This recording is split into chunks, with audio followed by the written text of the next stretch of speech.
It's now 5:37. We are about to start our regularly scheduled CRA meeting. Mr. Clerk, can you please do roll call? Mayor Smith, Here. Councilman Dezume, Councilman Bieneme, Here. Councilwoman Keys, Here. Vice Mayor Galvin. There were board members. Mayor, we have a quorum to Board proceed. members. Board members. As long as the name's correct. So, we're ready to proceed, Mayor. At this time, we'll stand up for Pledge of Allegiance led by our officer, Rivero. To the flag of the United States of America and to the republic for which it stands, one nation, under God, indivisible, with liberty and justice for all. Thank you very much. Second item on the agenda is approval of minutes from November 13. We need a motion. So move. We need a second. Second. I have a motion made by Board Member Bieneme, and that motion was seconded by Board Member Keys. All in favor? Aye. All opposed? Item passed with a 4-0 vote.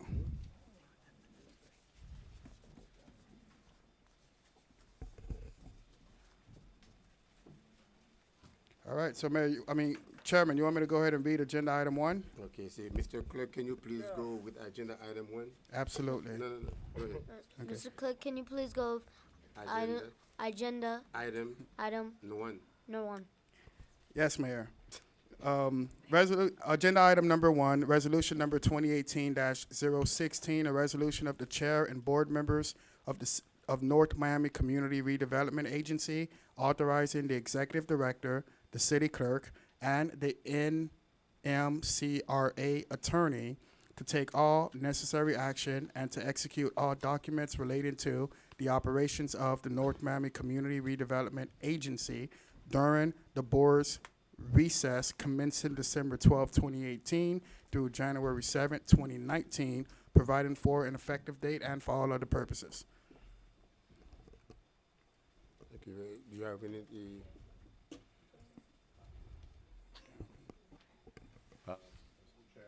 Mr. Chair and board members, this is your standard resolution that we adopt whenever you all are in recess so that the business of the CRA can continue during that recess.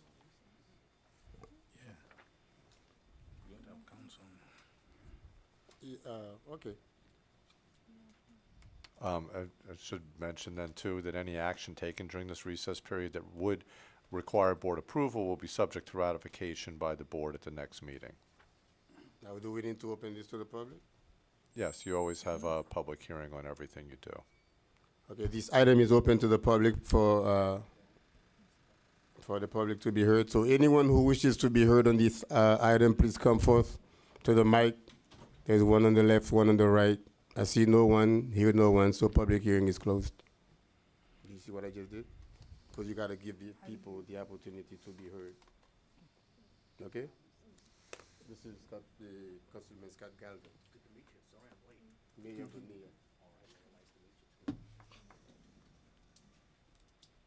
So, Chairman, Well, did we have any questions or comments from the dais? No. No? Go ahead. all right, Chairman, do I have a motion to approve agenda item 1? So move. I have a motion made by Chairman Smith Joseph to approve agenda item 1. That motion was seconded by Vice Chair Galvin. All in favor? Aye. All opposed? Item passed with a 5-0 vote. Agenda item 2, resolution to approve Mobility Hub Master Plan.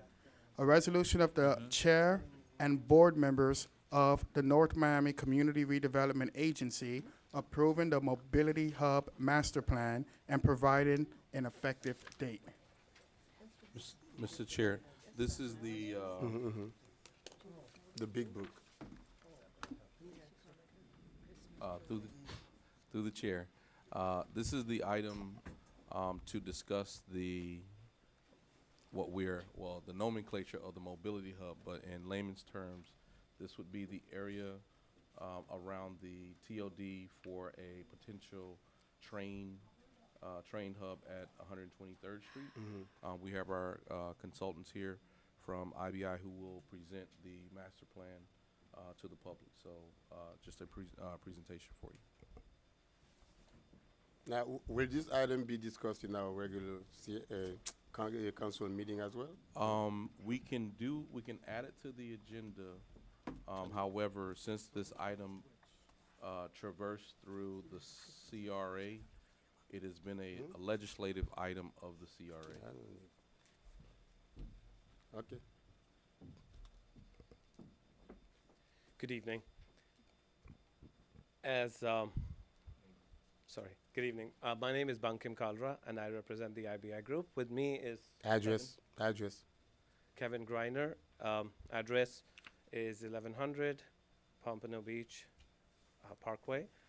And as the city manager had mentioned, we had conducted a study which started in last December on the TOD overlay district and the TOD study area. This was a response to one of the comprehensive plan recommendations which talked about the 125th and 123rd Street location and the area around it would require land development regulations to establish a TOD master plan.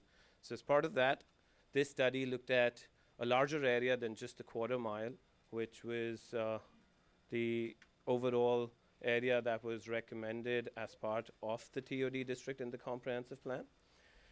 We looked at the overall transit systems that are placed within regional context, which is the Amtrak, Tri-Rail Coastal Link, Brightline, and how that is going to have an impact on what happens in North Miami downtown in the near future. If looking at the regional competitive advantage, these are the stations that were identified by the Tri-Rail Coastal Link study and the station area market and economic analysis, where you look at the 54th Street, 79th, 96th, and the 151st being the future potential infill station. 125th was identified by them as one of the key catalyst stations that need to be looked at. What's important in this is to look at the fact that the population densities are some of the highest in the areas when you compare it with the rest of the stations along the corridor. The employment densities are also in the top 3. And based on that, we felt that the North Miami 125th Street location is unique in its way, where it has a good mix of employment, residential, as well as ridership potential. Based on that, I'm just going to ask Kevin to just step in. Kevin, do you want to just quickly introduce? Sure. Kevin Greiner, I'm the economist and development planner for the project. I'm going to try to go through quickly the assessment we did of North Miami's economy and the real specific opportunities that the mobility hub represents. Bottom line in our conclusion is that this is a very, very, very significant opportunity for North Miami. You're in a competitive race to get a station location, but this has real important ramifications across North Miami's economy and housing markets. We did a competitive assessment, and the strengths of North Miami is its location. It's one of the most connected and centrally located locations in Miami-Dade County. It's the center of a major demand market. If you took the population and its spending within a 12-minute drive of North Miami, it would be the 4th largest city in Florida. Very significant buying and population market that North Miami is now the business hub to.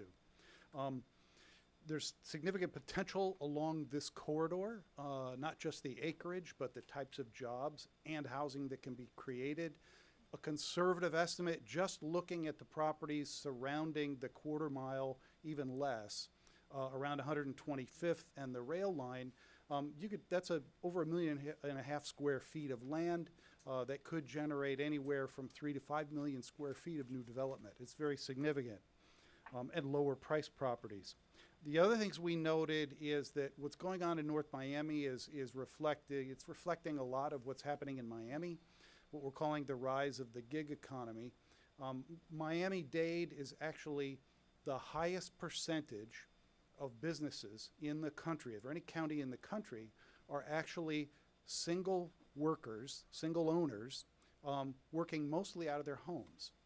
And they're not working. This is not just kind of selling socks on the internet. Increasingly, these are high-tech, very professional, and high-earning types of small businesses. We happen to be the kind of the world center for micro businesses like that, doing in very sophisticated industries. That's reflected in North Miami's economy as well. Also, a very high rate of entrepreneurial production in Miami-Dade. That's also reflected in North Miami, which actually created more businesses faster than the rest of the county since the recession. One of the major issues in North Miami, however, it has become, and is now becoming even more, a center for professional services. The most concentrated industries and now the leading industries in North Miami: medical services, professional services, including law, accounting.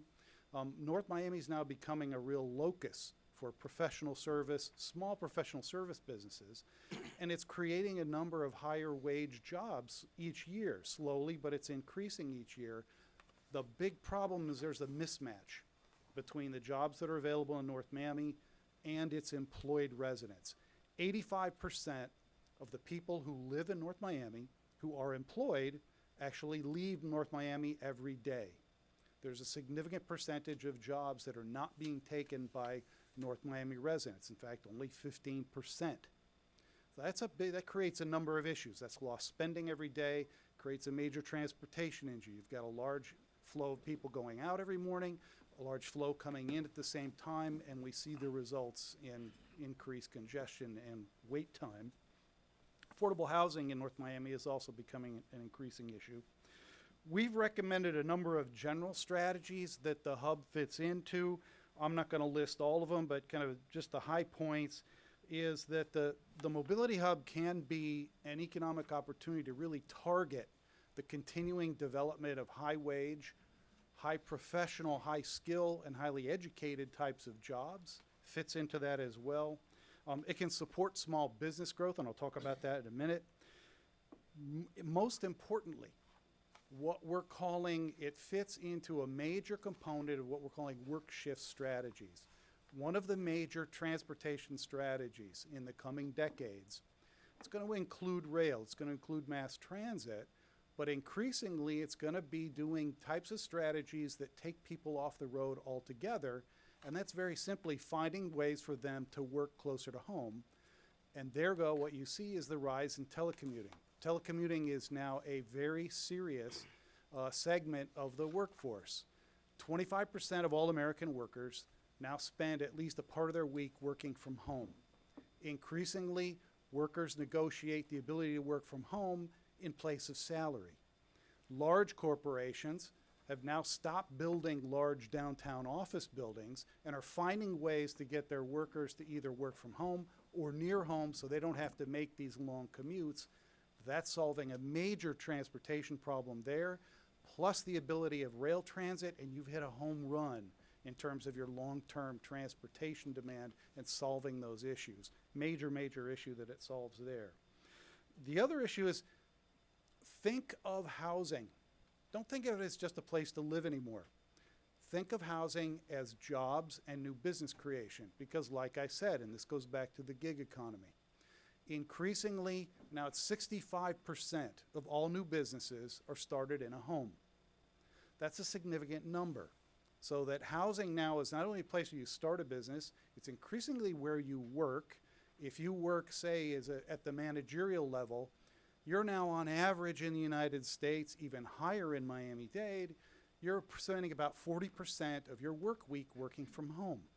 Very significant. So housing is now a job strategy. It's a business development strategy because they overlap, and the mobility hub fits into that on an incredible basis. The other strategies that we've recommended is that positioning the mobility hub for this broader economic redevelopment. Remember, it's not just retail, it's not just housing. We're recommending mixed use, but with a focus on this ability to work, live, shop, play all in one place, and the mobility hub gives you that type of location.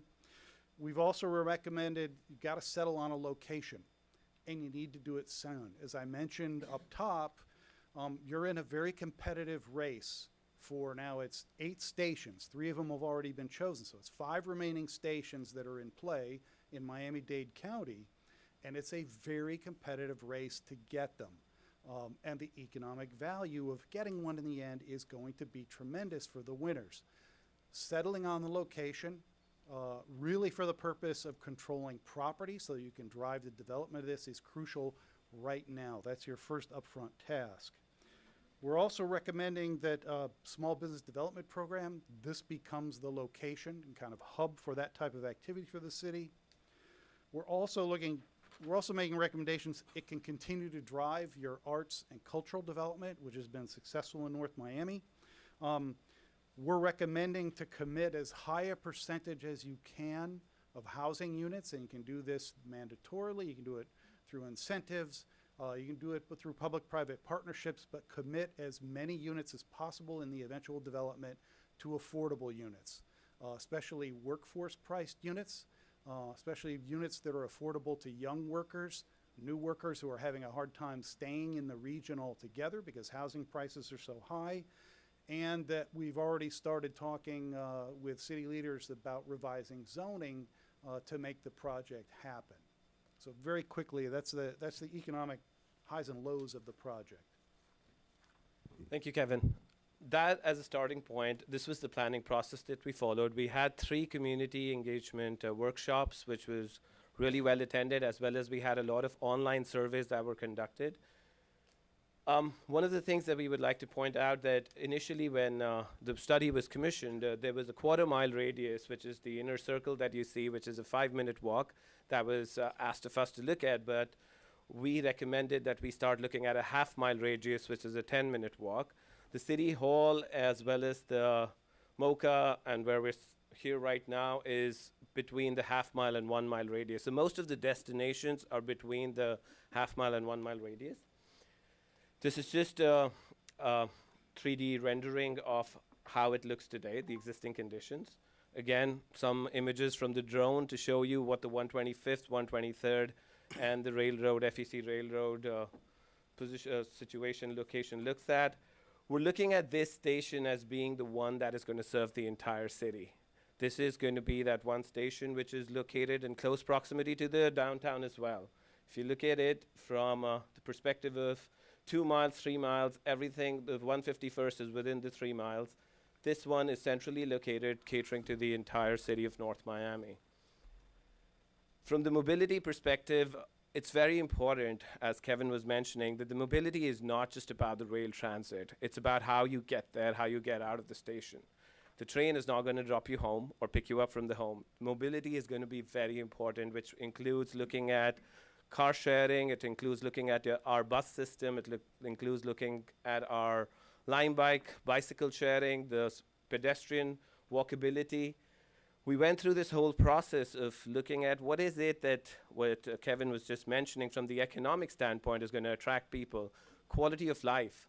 If you look at this 1/2 mile radius, we do not have any parks and open spaces located within this 10-minute walking distance off the 125th, 123rd rail station or the downtown. So it becomes really important for us to start investing in that as well. This is also one of the locations, if you look at this map, which shows the dry and the wet lands. This is on a higher elevation, and it's for the future. 20 years from now, 15 years from now, 10 years from now, Kevin would have his own numbers. This is the ideal location for us to start supporting densities. Whatever happens on the other sides, which is the 151st or the other locations on the north, are prone to flooding as well as other resiliency threats.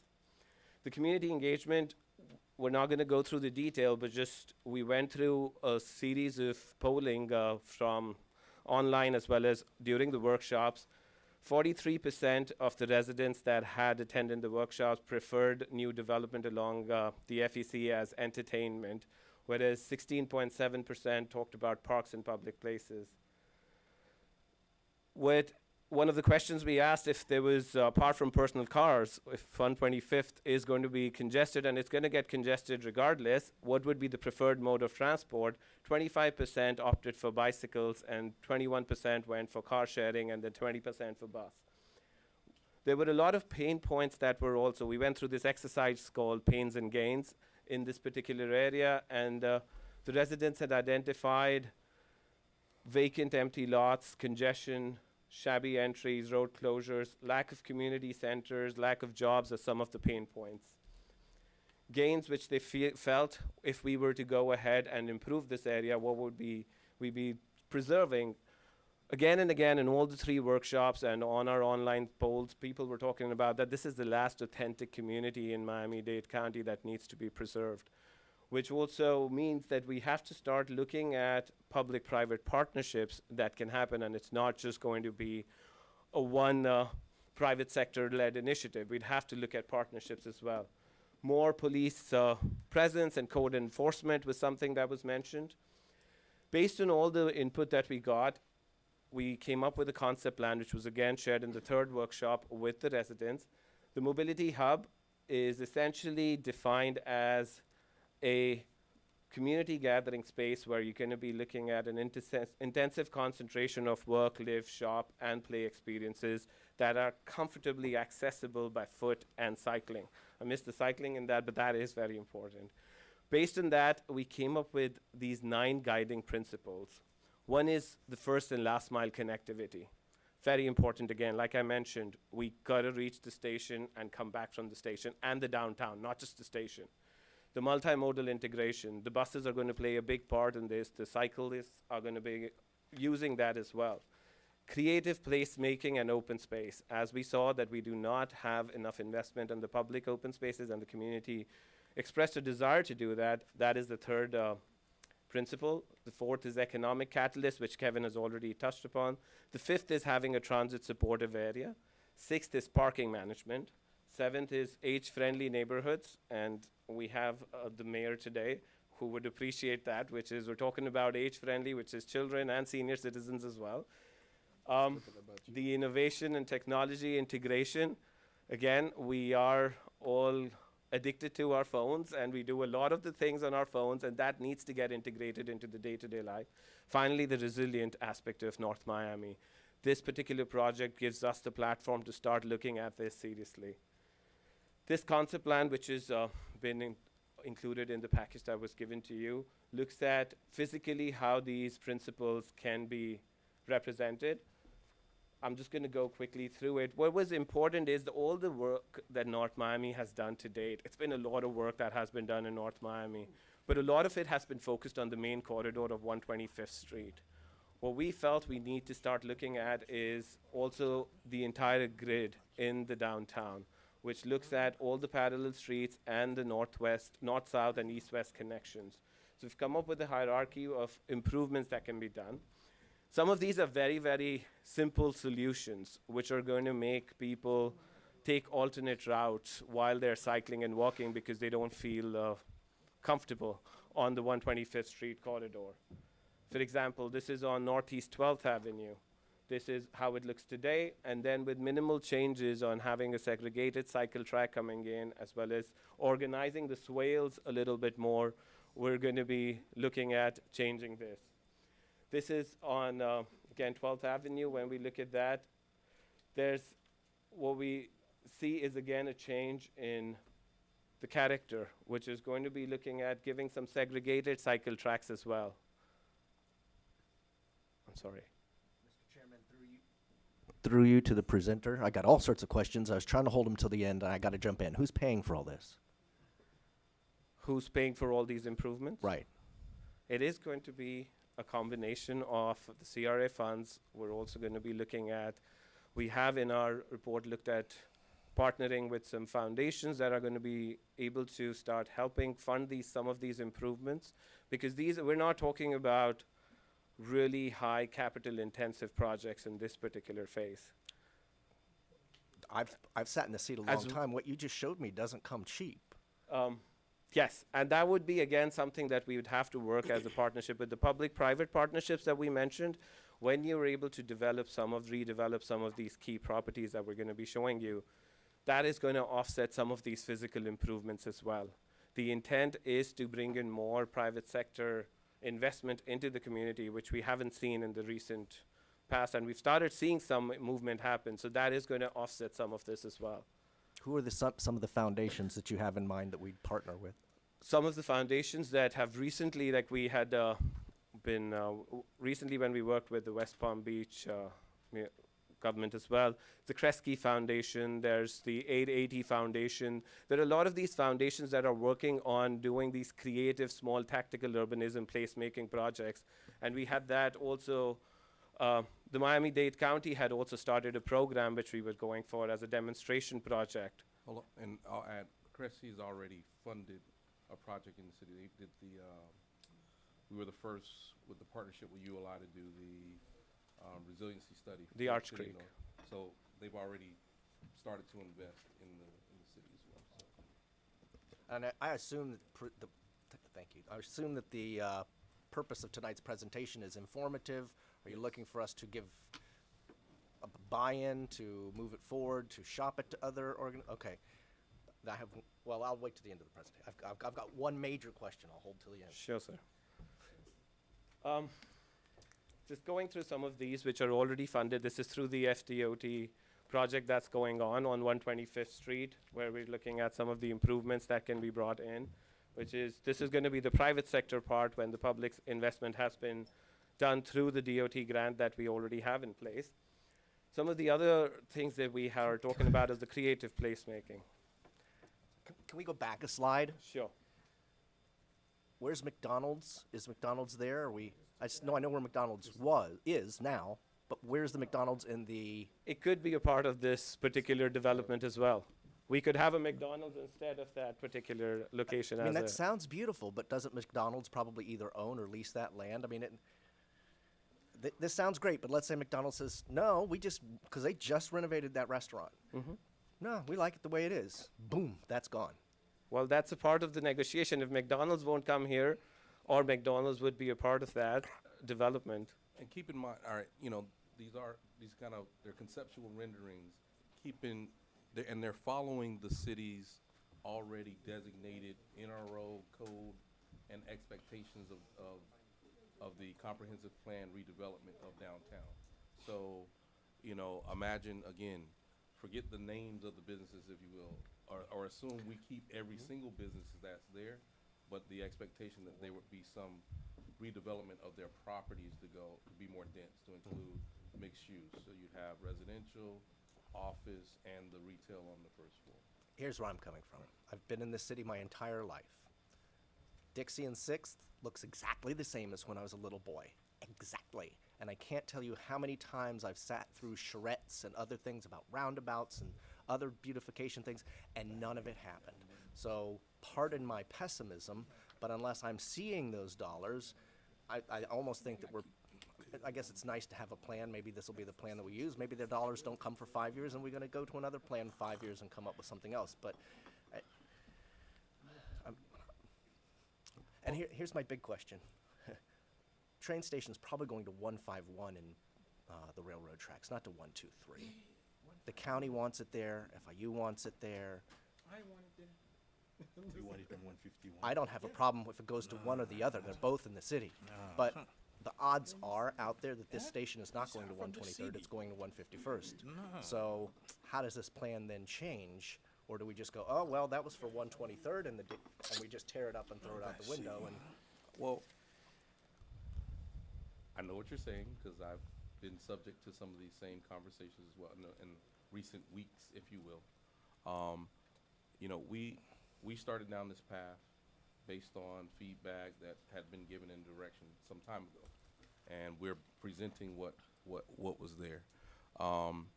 This plan, however, does provide a very, I guess, hard piece of evidence that could be submitted as, here's the reason why it should be at 123rd as opposed to 151 or 151. But again, this is the direction that we started down this road. So that's why you're. Can I that's ask a why question, Councilman Galvin? Mhm. Is there a plan to say why it shouldn't be at 151st? You said this plan would support the 125th Street? Is there the one? direction of this board was to pursue this On 125th? on 125th. Oh, okay, I was not a, maybe it's- So okay. that's why you have this in front of you right now. Okay, I'm saying it publicly, I do not with that No, I plan. heard what you Okay. said, but my point was that was the direction that we had Yeah, previously but got. do understand, Councilman Desulme, but understand when we vote something at a majority become the city direction. The direction from the dais is 125th. No, I don't have a problem with the direction of the board. I'm saying I personally, that's what I think I said Yeah, that, but I'm the not saying the board. direction of the No, administration that's is to fine. move forward with that. This is why they come up with this. I don't have any problem with that. Thank But I you. think we should also recognize the reality, the likely reality that it's going to 151st. And if we don't have a plan B, we're going to be President Trump trying to find a chief of staff after the first one walked away and left him standing there. So we should have a plan B, because that plan B is probably going to be for the county and everybody else, plan A. And we will. Can I say something? We are a city. Every city decided where they want the train station to be. I don't know why, as a city, we're gonna spend money to do the improvements, and we're gonna let the county tell us where we have to spend the money, where the train station is going to be. It's either the residents want it on 123rd, or we're not gonna spend any money and have the county have their own train station. I don't see why county, when everybody said I want it there, and they got it there. Us, we always have to fight among ourselves. Where do we get the information that the county is going to decide? This is not a county project. This is not a Miami-Dade County project. The county does not get to decide where stations go. So that's who begs the question: who makes the decision on where this station goes? It's us here. No. We don't have that authority. Well, we get to recommend. We get to because strongly recommend. Who makes the decision, Mr. Manager? Well, there are different players involved But in we this already project. passed You have- that So here. who you gets have- to make you the have decision? FEC, you have the FEC, you have the Tri-Rail people, and different. I mean, these are the people who are going to be making the decisions. Plus, you have the SFRTA, the South Florida, regional transit, authority. County has diddly to do with this project. Yeah, they may try to influence it politically. So I'm part of the TPO board. I mean, you guys don't seem to remember that. I mean, I was in a TPO meeting last week, and I do talk to my colleagues at the TPO level. I haven't heard any rumors or any talk that the county is trying to influence this train station.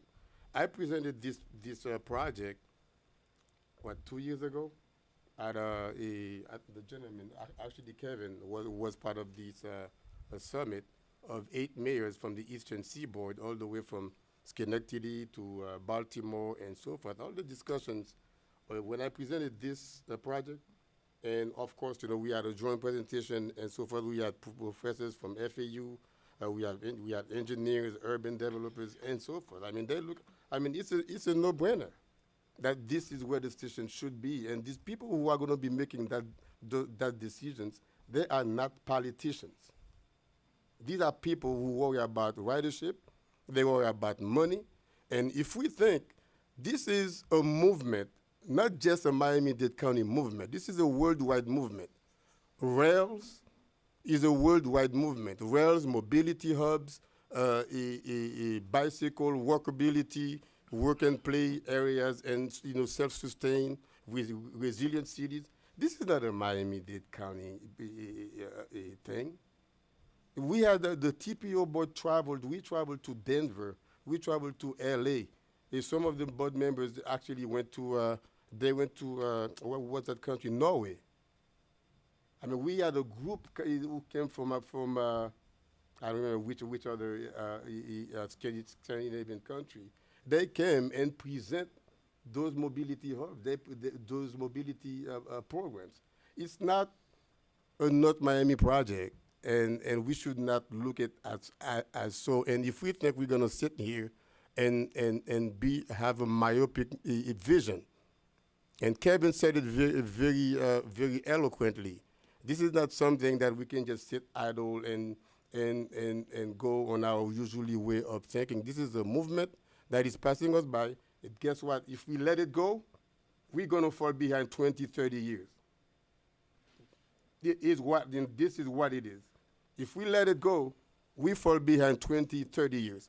151st Street has no market, I shouldn't say market value. Solamia. Solamia. Yeah, but the It's also in the city. the ingress, and they don't have the ingress and egress. Yeah, but understand, that- Councilman that Galvin, you have on we the cannot just put 125th. it, I'm we cannot not- just open I'm it with just just to please Solemia. We have many residents I in the don't have city. any- I recognize because we have FIU no want role. it, because FIU wanted the Solemia wanted. We cannot just decide they bypassed the city, they went to the county and at the state level. So far, I they say know they want it's, to change it. it's and we only just one gonna please county FI commissioner so far. This is going to be a big fight because only one county commissioner is really pushing for this 151st Street station. It's And- FI. We're gonna and say it's either we ally with FIU and whatever they want, while we're saying we don't want FIU, and then at another level we are negotiating with them and put the station there, or we please the residents. I believe I've not been clear in what I'm saying. This is presenting one plan, Plan A. If Plan A, we all have to acknowledge that we are not the sole deciders of where the North Miami station goes. By the way, 151st Street is also in North Miami. So A part is in North Miami, not the old 151. regardless, I know where there are already discussions being held as to where the station would be. I wouldn't be surprised if business developers in that area, whose names I'll just leave out of it, have already approached and offered funding toward that 151st location. Point being, I'm not here to argue 123rd through 151st. You've not heard me say anything up until this point. I fear that we're just being myopic and having one plan when I know from with my ear to the ground, the other plan is more likely to happen. Maybe we win, this is perfect, we don't have to do anything, but if it switches up on us next week and they announce it at 151st, did we just waste time and money on this report? Or is there a way that it can be altered? That was my question. May I ask a If question? I could offer some advice. I'm representing a number of other communities that are in the same situation. They're competing for rail stops, both on the Coastal Link, the new Tri-Rail. The fact of the matter, and I'm going to echo Mayor Joseph, the fact of the matter is the final decider on this are the rail companies. They're looking for ridership. Where can they maximize ridership? Where do they get the highest number of riders, especially within a quarter mile of a station location? Because they have to make money on this, not lose money. The other is they're looking for real estate development opportunities. Don't forget that Flagler is one of the major property owners in the entire state. They're actually a real estate development company. The rail has been a sideline for a number of years. They make their money in real estate. The city and cities, others like you, including Dania Beach, which is in a similar situation right now, absolutely have the ability to drive this matter. You can actually decide your own fate. It won't be the county. The county's going to be recommending, the TPO is going to be recommending. In the end, it's going to be a business decision by the train operators. And that's where the city can really make its case in terms of what it prefers as a location and why 125th works better for the city's purposes and as a business decision. So you can absolutely take the reins and start driving your own future on this. It's in the city's hands. Okay. Thank you. Thank you, developers, for all clapping. Yeah, thank you very much, Kevin. But what happens? And on What the happens other- if 151 is chosen? That's the thing. Yeah, so I just to- get it. Rah rah, sis boom bah. Go. I would 1, just 2, like to 3. add to what Kevin said, that the majority of the city's population is in the downtown. This plan is connecting the downtown to 151st, 125th, 123rd, whatever we say. You would have to still get, The that's why it's majority called of the first city's and last mile population is connected. on 123rd Street or in downtown. We're talking about this larger area of a 1 mile radius from that station. So when you look at that, we're looking at this outer circle, which is that 1 mile radius. We're talking about almost in the half-mile radius, around 9,000 residents in this particular area. I'm going to be devil's advocate for another 10 minutes. Sure. I'm going to shut up because we all have to eat dinner before the real meeting starts at 7 o'clock that takes us out. How much would that grid change if you moved it 1 mile to the north?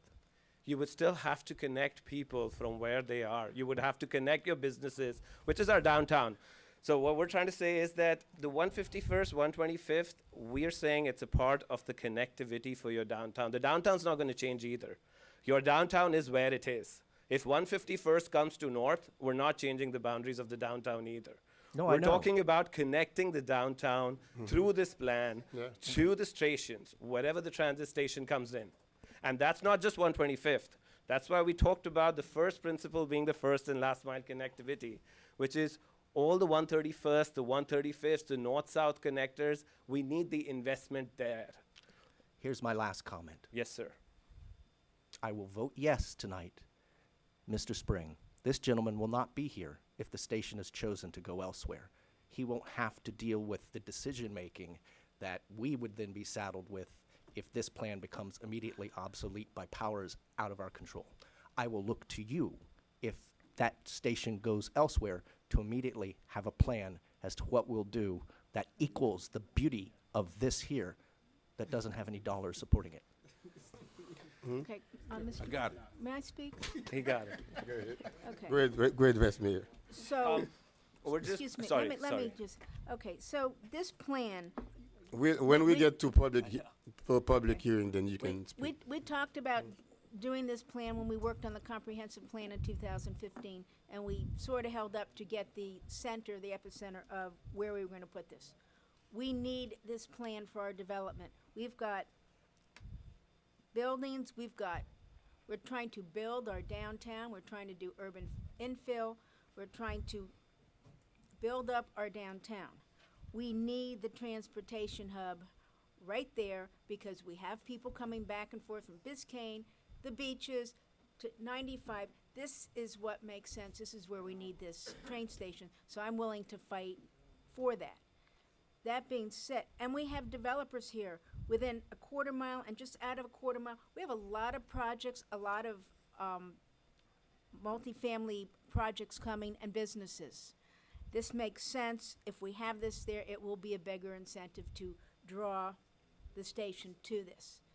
If we don't get the station, we still are now having a mobility overlay with incentives to help the development in our city. So if we don't get the train station, we still have done stuff. We have lands and gaps and pockets in our city in that area that are, you can't do anything with them.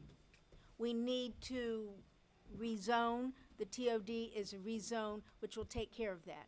So I don't think I do have another question about the plan that we're getting ready to approve. We're not done. But- You're not done yet with No, this. but what I'm saying is, whether we get a station or not, this will help us, and if we don't, this is still gonna help the development and our city to move forward just by having this plan and the transportation. You have We to have need the bike plan. lanes, we need walkability, we need mobility, we need to get people around. We're talking about lead, we're giving people bonuses because they're near a train station, because they're near a bus station. We need to be able to move our people, and I think this plan is beginning for doing that. And another thing that I was gonna say, and mad that Councilman Desilme is not here. He's talking about investing $1 million in the Chinatown from 119 to 135th. I think putting a train station in the middle of the downtown, that's gonna help the Chinatown. Exactly. Yes, I don't know definitely. what, You're right. when he's Definitely. talking about investing million in the to create that Chinatown. I think those people are gonna need transportation and Right. those big investment. I think it makes sense that instead of going 151, which is commercial, which is halfway of North Miami, I think on 151 we own maybe Guys in less the than audience, please, I can 50% hear of- you, and I said, I'm sorry, Councilman, I said I would shut up, but if you guys keep throwing comments from the peanut gallery, I'm going to come at you, and then I'll vote no, and then I'll turn against you. Please, don't say there's nothing there on 151st Street. Whether we like it or not, Sola Mia, our own giant project, is under construction and is a bit further along than Chinatown. So I'm ready to vote in favor, but gentlemen, please. I but think, Councilman sorry. Galvin, the city is not just Solemia. We cannot please Solemia. Everything is Solemia. Everything is Solemia. We have a city of over 60,000 plus people.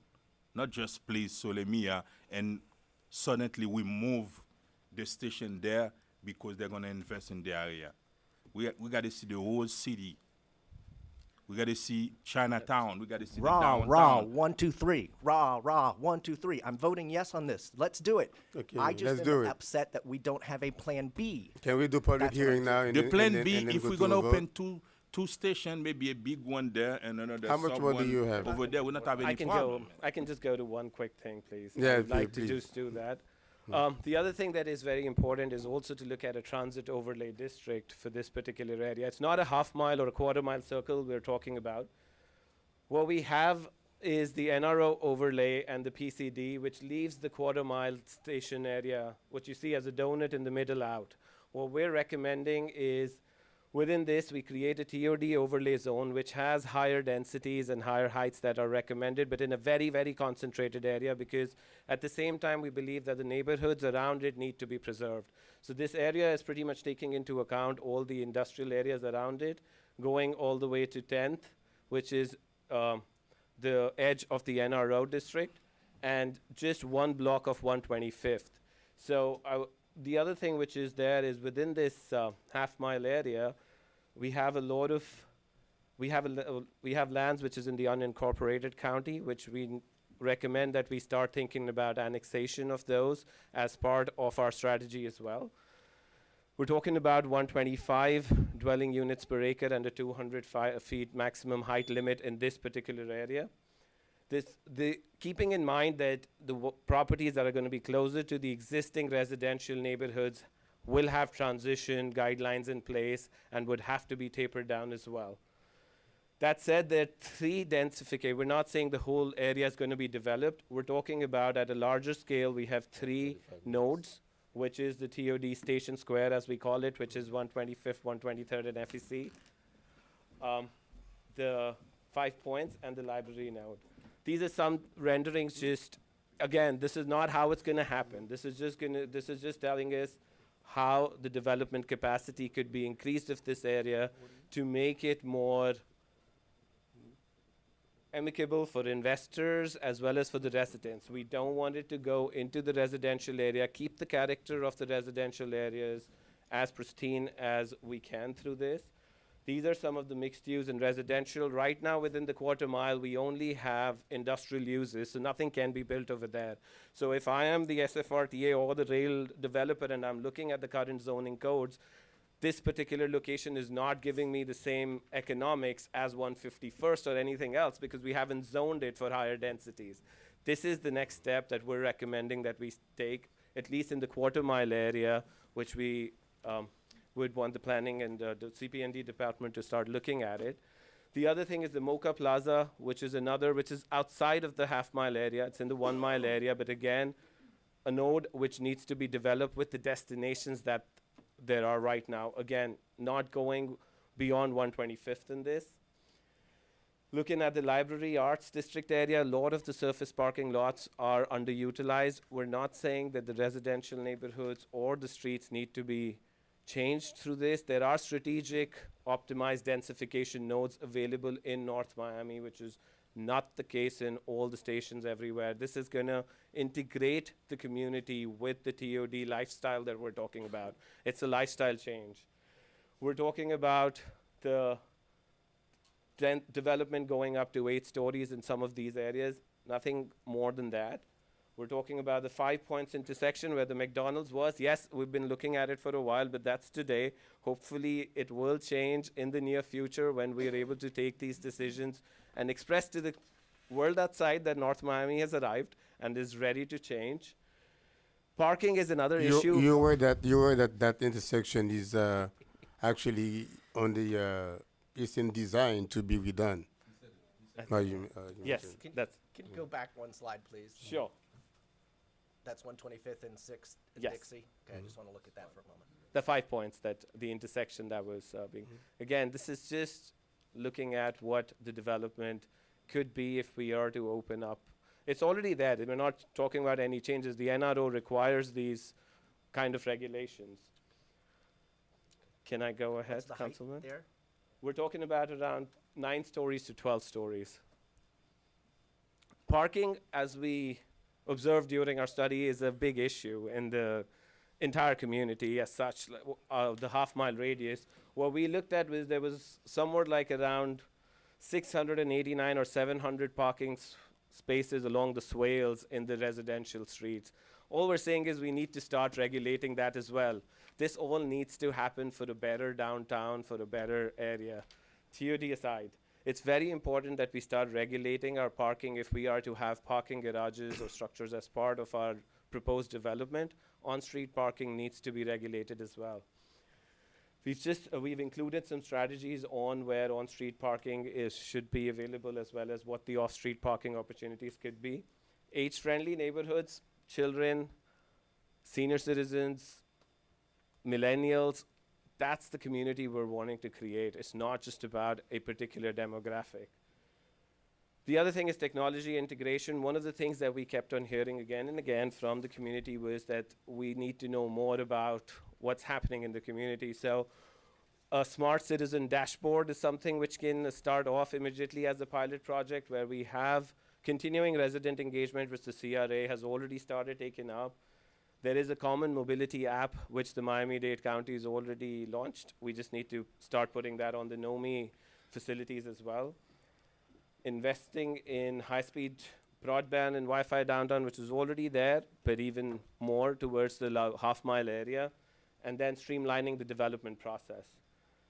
That said, we've already talked about a lot of this, so just like to end with thanking you all and requesting you to please approve this plan, because we can move ahead. Thank you very much. Now it's the time for us to give the public the reasonable Can I ask opportunity. a quick question? A To quick, to the question. presenter. Yes. A quick question, Mr. Presenter, before we open it to public. And about how many units you think this project can bring in the area? The half-mile area, Mhm. we're talking about somewhere around 3,000 units is what we're looking at, keeping in mind that there is a cap which is already there of 5,000 residential units from the comprehensive plan. So there will be 3,000 additional units that we have recommended fitting in these strategic nodes, the 3 nodes that I showed to you. Okay. In the presentation, the previous presenter talked about the need for affordable housing from his study. Can he give us some more details on Yeah, I mean, what you found? we're recommending as high a percentage as you're comfortable going. 20 to 25% of units is sort of a baseline in South Florida. If you choose to push it higher, that would be a good thing for North Miami. It would be more in line with incomes. But from the study, you said there's a need for There's more an affordable. absolute What need this? for affordable housing. Right now, North Miami has a fairly good supply of reasonably affordable, but it's quickly becoming unaffordable, single-family housing. The demand, though, across the county and in this part of the county, North Central, is for multifamily. And the demand now it's interesting. The demand is both younger renters, millennials, people just starting out in the workforce, and then people who are downsizing, 55 plus. And they're both looking for the same thing. They don't want to own anymore. They don't want to drive anymore. They want amenities, shopping, entertainment. They want everything within walking distance, and they want to live in multifamily units. And this is an ideal location for that. There's some of it going on in North Central, Miami-Dade, but this is where your need is right now. So, and especially workforce priced. Anywhere from 100 to 180% of the median income, affordable for those types of families. That's where your real sweet spot is on this project. Thank you. Thank you very much. At this time, we'll open the item for public hearing. You have 2 minutes to voice your concern or whatever. Good evening, Mr. Mayor and City Council, Manager, and the CRA Director. Jim Garrett, 11610 North Bay Shore Drive. I'm in support of the TOD district. I'm in support of the train station at Northeast 123rd Street and 14th Avenue. I have lived in communities in Oak Park, Illinois, Wilmington, Delaware, and Falls Church, Virginia, which is a part of, of Northern Virginia. And all three communities had mass transit, different modes, commuter rail and intercity, with CTA in Chicago and Metra in Chicago and Oak Park. And Wilmington, we had SEPTA and Amtrak. And in Falls Church, we have Metro and Amtrak. And Northern Virginia Railway, Northern Virginia and VR. I believe that this will change all downtown district. It will be the critical link, Mr. Mayor. You know that, and I know that. We've both been at the TPO meetings together. Thank you for your support. If we're going to go for 151st Street, that would be your second station. Or the mayor of NNB recently, he did a compromise. He offered to compromise and take his 163rd Street and move it down to 156, where the old rail yards used to be at the gas tank. Maybe that's a compromise for Solimi, and we do shuttles from Solimi. That's a compromise. Tony DeFilippo, the new mayor, did that at a meeting. But we need a rail station in this community. It links up the downtown. It links up the Chinatown.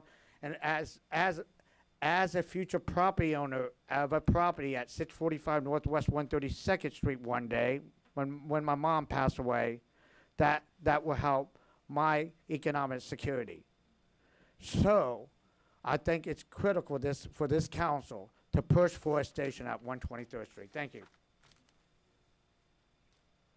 Hi, Sarah McDevitt. Sarah McDevitt, 14490 Northeast 10th Avenue. Yeah, I just came to talk. I know I've talked to many of you already about the station site at 125th. I feel really excited about the prospect of this. I also come from communities that have had modes of public transportation that were more similar to light rail, and you just see what that brings to a community when you move from a community that's completely reliant on cars to having public transportation like bus. So much prosperity is brought to a community, and to me, seeing the obvious synergy that we already have with downtown, linking out to the beaches, linking straight to 95 at this station site. What's more, being a few blocks off Biscayne allows for development close to the station versus a 151st site that really, the developable areas within a quarter mile of the station site are very limited. For me, I hope everybody not only votes for this, but goes out and campaigns hard to make everybody aware that our city's fully backing this site, and we're really excited about the prospects of it, and that we start to do the things that, you know, the planners have talked about to make it a really appealing and exciting site for the county to embrace. Thank you.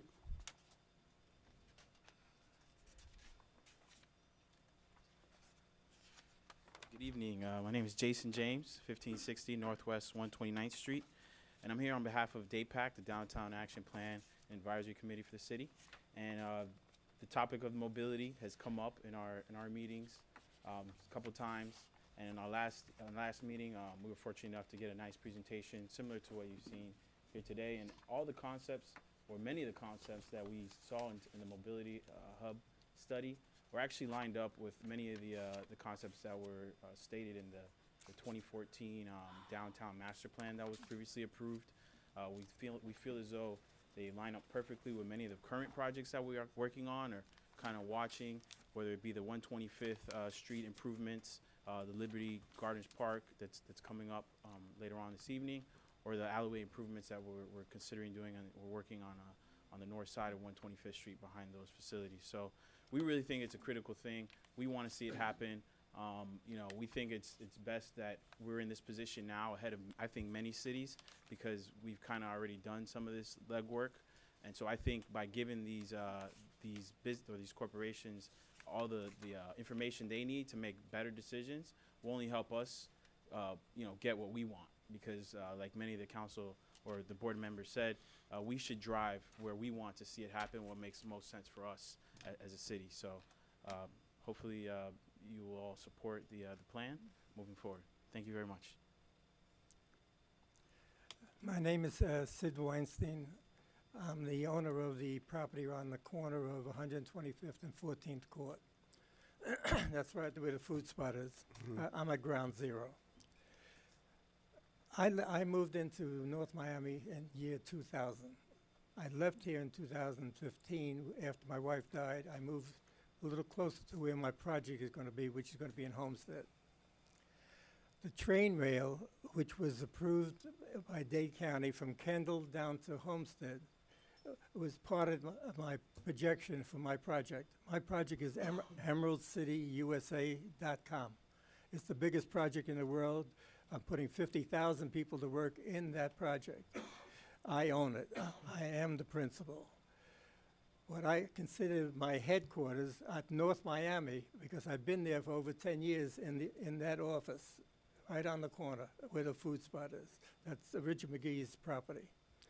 I just cleaned it up for the last year or so, got rid of all the garbage that was there to basically take down that building and put up a whole, whatever height we're supposed to be discussing tonight, I guess. I still don't know the height we could build, but I'm buying that property. We could put up a 5-story, to 10-story, 15, 20, it doesn't matter. The fact is that the train stop, it doesn't matter if it's 151st or 96th or wherever it doesn't matter. They need commuters. You build it, this is the field of dreams. North Miami is the field of dreams. You build it, it's the demand and supply and demand. You build those apartments there, who's going to use the train? All the people that are in the immediate area are going to use that train to go either north, south. In fact, what I could see, what I vision there at North Miami is a double plaza above the trains, to put the parking above the trains and have the bridge go over the trains. They don't have to stop at that train. Yeah. They can have a double plaza. I'm sorry, I have to stop you because otherwise I have to do it for everybody else. If you want to look at my web, it's EmeraldCityUSA.com. All right. You may be hearing from the city soon. And I want to publicly apologize to you, sir, because I want to publicly apologize to you because you were sitting next to our presenters. I wrongly assumed, well, the presenters that were here, that are sitting to your immediate right, I assumed you were all part of the same group, so I apologize. Sure, I'm just letting you know, I apologize. McDermott. Mike McDermott, 840 Northeast 127th Street. For the sake of time and because of the fact so many good points have already been said, I'd just like to say that this project and the endorsement of this project is logical.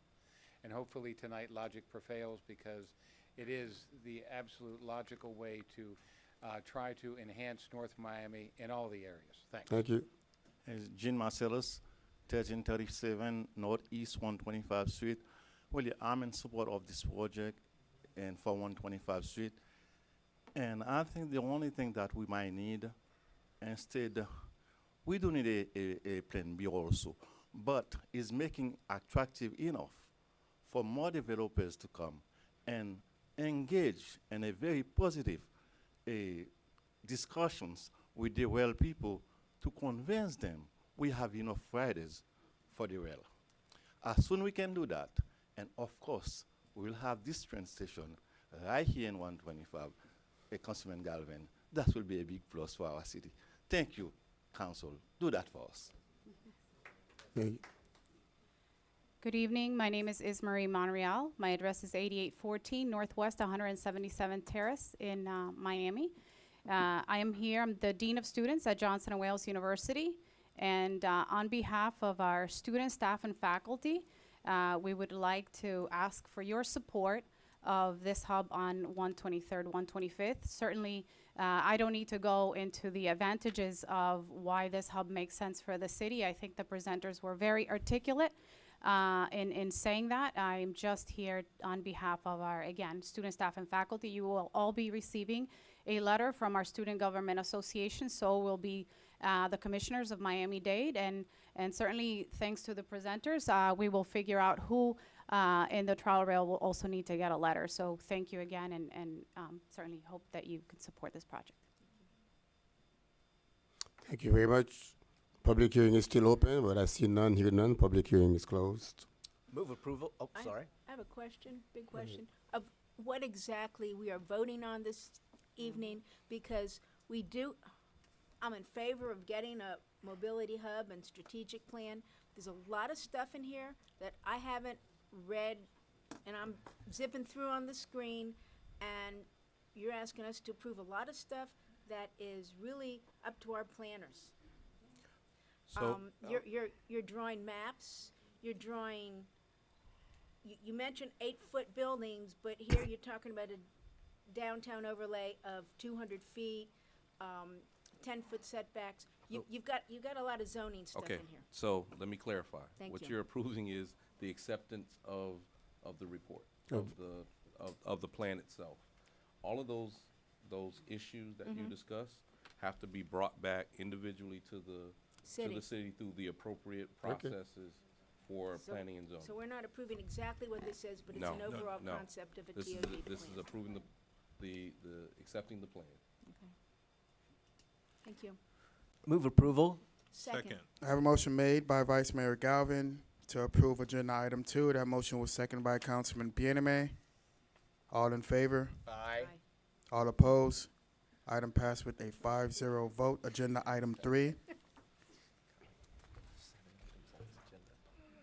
A resolution of the chairman and board members of the North Miami Community Redevelopment Agency approving and adopting the updated commercial grant guidelines and providing an effective date. Good evening, Rasha Camo, CRA Director. As you recall, we've had several discussions in the past about updating our grant guidelines because we have been receiving several grants that are either higher than the current grant guidelines or more than what we can do and more with different uses.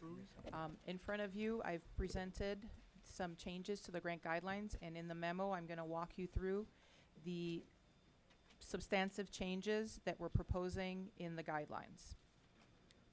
On page 3, under automatic disqualification, we usually do not accept grants from churches or religious organizations, but best practices have proven in other CRAs that you can provide a grant to a church as long as it meets a different use, a cultural use. Like, for instance, the Overtown CRA did a cultural venue out of a historic church. So we've amended the current guidelines to allow for a religious organization to apply unless the Rasha, funding. Yes, sir. that church is not operating as a church anymore, though. No. Correct. But they It's are a the performing owner. arts center. But they are Right. the owner. Yeah, what Okay, I about, just- what about increasing our taxes? I'm sorry? What about increasing our, one of the purposes of the CRA So- is to increase our taxes? So the reason why this issue came up, we've had funding requests from religious institutions that run other types of businesses. So a school associated with a church, incubators and things of that nature. So we're making this language change to say there is no prohibition because it's the Greek church school, if you will. But they're still not paying taxes, and we're not improving the tax value on the Well, land. they would have to wages. pay, they would have to pay Oh, if taxes it's a for, not-for-profit? no.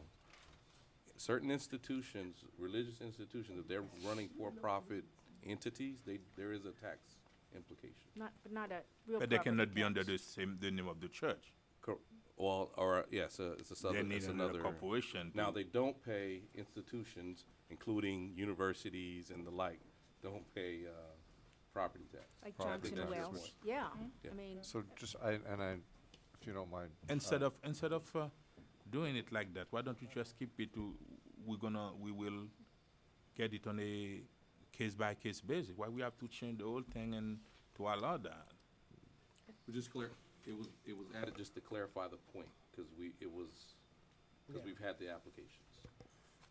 We have applications. We've had in the past. It will be on a case-by-case basis because every grant application comes before the board for approval by this board. The issue was researched legally. There is case law out there to the effect, basically, and that's why this language is here in the staff report, that under these cases, that as long as there is no that the funding does not have as its primary effect either advancing or inhibiting religion, or there's significant entanglement by the government with the religious organization, that it is legally permissible to provide funding for improvements to these structures. Yes, we know that they don't pay taxes. We know that in every case it may not be what you all want to do, and you have that discretion when a grant application comes before you, such as any of them, to say yes or no, or to reduce the amount of the requested funding. So it is within your discretion. The reason that it was at issue was because the grant guidelines previously said they could not even apply. Oh, okay, that's not good. Okay? Doing that's not good. The CRA is to eliminate And that they blights were- and bring redevelopment and bring money to the city. That's the guideline. That's what it is. By funding non-profit, what do we get out of that? Well, experiences have shown in other CRAs throughout the state that partnering with possibly a religious organization that owns the property to allow for incubator, small business opportunities and things unless like a that. part, So- unless a part under another denomination, another name a corporation, and want to do business inside that property. So currently, our guidelines say if the church owns the property and operates it, you cannot apply, period, you're disqualified. But- So we're removing that part, whereas the church can be the landlord Okay. and have that program and apply. And they have the BTR and Yes, everything. yes, and they would have all of it, legal- but right okay, now, okay. a church, we Okay. receive several grant I requests understand from now. churches for schools and other, like I said, the incubator and other services that they would like to offer the community. However, because they are a religious organization, and this guideline was in there since, you know, before I got, The I other got here, so it was like organization cannot be 2004. 501c3, No. right? That's not an automatic disqualification. And the effect is, and I do understand they do not pay real estate taxes, but it could help alleviate slum and blight by helping with the structure itself. In other words, if this, And to help or- with the property value. Well, and you hit it on the head, slum and blight. It has a very broad definition. It's not just about the economic development. It is, they could be providing particular service that enhances the quality of life and helps the Not only that, if you give somewhat of a funding to help assist, let's just say a vacant property or a vacant church that is a business that is operating inside that church, that actually helped the other properties around the area to put up their property value. So there is an economic But the applicants aspect to cannot it. be the church. I don't think they saying No, an but I want to applicant signal. applying. I want to signal you that we have 10 minutes before regular council meeting. continue this? So, Yeah, so, we can, yeah. so I we don't know can, if we it's- absolutely can. Why don't we do that so we can get to the All of applicants? them, it's 10 minutes, you need to take a break. We can Okay. continue. So I'm we need a okay. motion. We need a motion to continue. To the- continue this till the next. Okay, All of I'll them. second it. All of them. The rest of the meeting so Yes. that we can. Yes. That's What right. about the applicants? Yes. I don't- No, we, Well, that's the same Okay. thing. The If we're doing rest. one issue, let's do all of them because Yeah, but, Um, okay, well, this is issue it is just our for this item internal. or all These, the items? these other ones are applicants who are looking for funding to then get they should moving, and we're not continue. gonna see them now till January 8th. I don't think that's fair. If we've got applicants here, We have meeting in January, no? We're meeting in January. We- You got we- meeting we in are meeting in January. so they've January. gotta wait another month before they even know if they're gonna get funding. it's I not Yes, ridiculous. I have, That's fine. Councilwoman, I have not even been briefed on part of these, so, I would really, ask if we can move them, because that was gonna be part of my. Yeah, because she I made have the, not Before heard of she it. made the motion and I second it. Okay. Mr. All right, Clerk? so Mayor, so let me, I'd I have made a mean, motion to move this item. Boardman, so Hmm?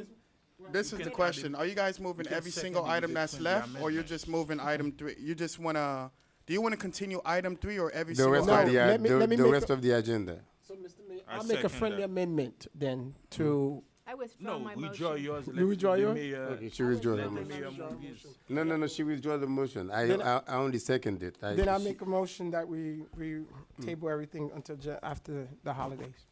I second that. Okay, I have a motion made by Board Member Desiree to table agenda item 3, agenda item 4, agenda item 5, 7 and 8. agenda item 6, agenda item 7, agenda item 8 until the next CRA meeting. That motion was seconded by Board Member Bieneme. All in favor? Aye. All opposed? No. Item passed with a 4-1 vote. Thank you very much. We'll see you in 10 minutes for our regularly scheduled CRA, not CRA, council meeting.